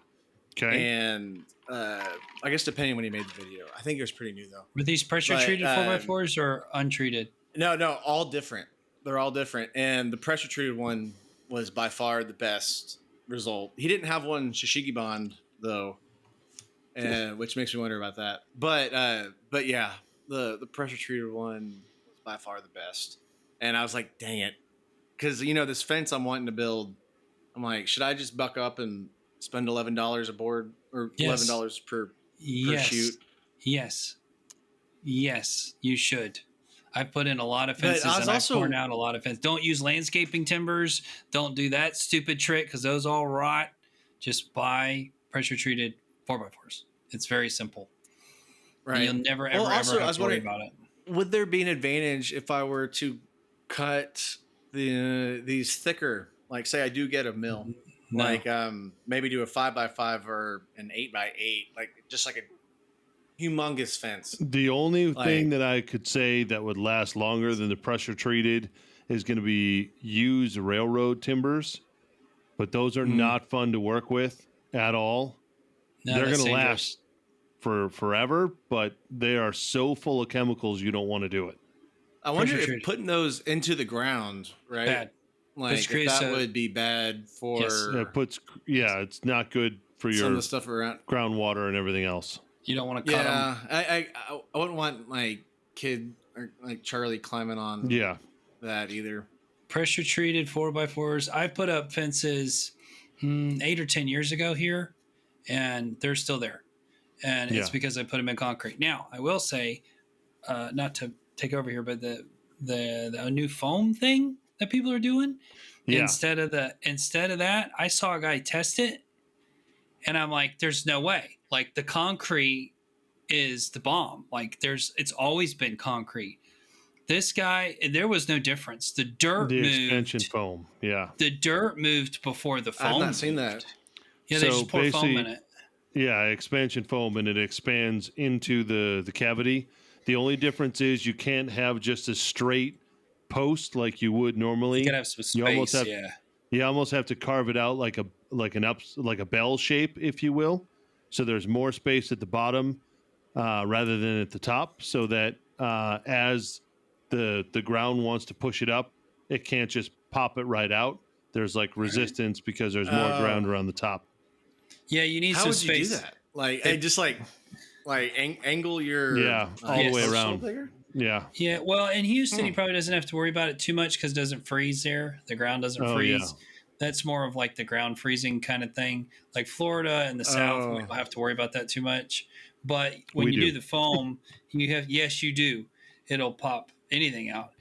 You have to dig a pretty big hole, but you just mix the stuff and you got about 30 seconds and you pour it in the hole and it goes whoosh, and it's hard foam. It's Yep. really hard foam. And the thing is that it sets in just a few minutes and you can move on to the next post. You don't have to like set up things while the concrete sets and all that. It's pretty sweet. That's cool.